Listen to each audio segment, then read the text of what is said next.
Good evening, everyone. I'm here to read you a press release I sent out to introduce a short story series that my friends Tom Edler and Jen Kolbeck filmed for several very important reasons. This is so weird.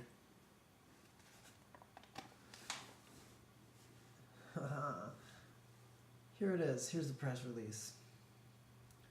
According to an episodic story filmed on June 21st before a live studio audience, Michael Musica borrowed money from a gangster.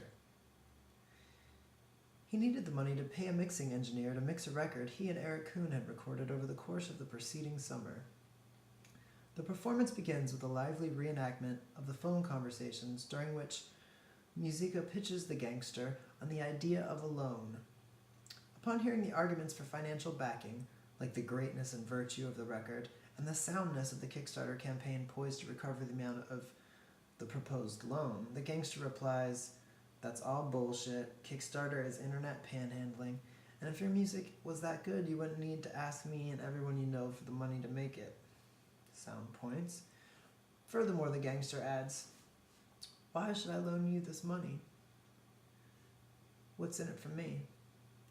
The idea Musica arrives at, that's me, I'm talking in third person, I know, with the help of his mysterious interlocutor, that's the gangster, it's a big word, is that the gangster's loan would be an investment in whimsy and hustle. I'm all about whimsy and hustle all the time, which are, after all, priceless, or invaluable, as this text says. The gangster makes veiled threats on Musica's life if the loan is not repaid in full, and Musica closes the conversation by shouting defiantly into the phone, "Listen to my music." The remainder of the story takes the form of a card trick, with an iPhone instead of a deck of cards, and an infamously reclusive rock star representing the face of the card drawn by a volunteer from the audience. The trick is fascinating. It's fascinating. And through a series of narrative vignettes reveals an intimate picture of Musica's father, his childhood, and ultimately how all of this influences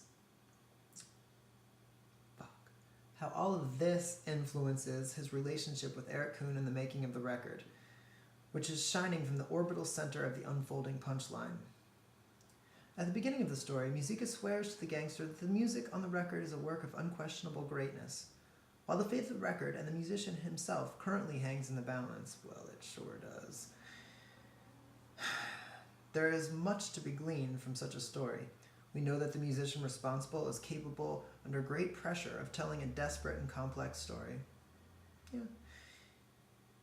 With a level of sincerity we usually see only from children, definitely. With the depth of courage that is revealed only in moments of great vulnerability, and with a measure of grace that tends to follow only after incalculable practice.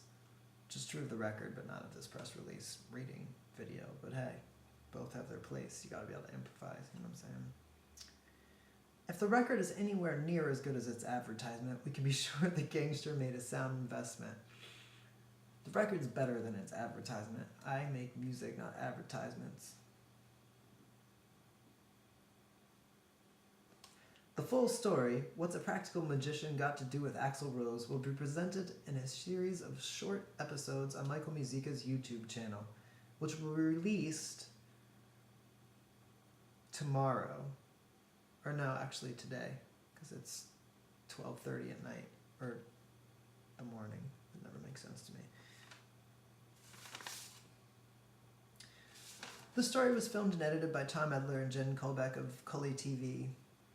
The Kickstarter, for which this story aims to inspire funding, can be found at kickstarter.com/projects/Michael Musica/ghosts. Sneak previews of the songs on the record Musica and Kuhn borrowed money from a gangster to finish can be found at michaelmusica.bandcamp.com/album in process-preview-of-forthcoming-record.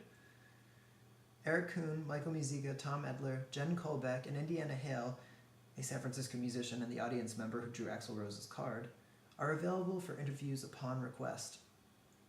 Contact michaelmusica@me.com with inquiries.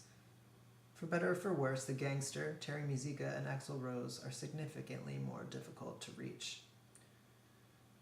Should Musica fail to fund his Kickstarter and is slain by the Mafia, he requests his belongings be sold to pay back his debts and to finish the record he and Kuhn began many years ago.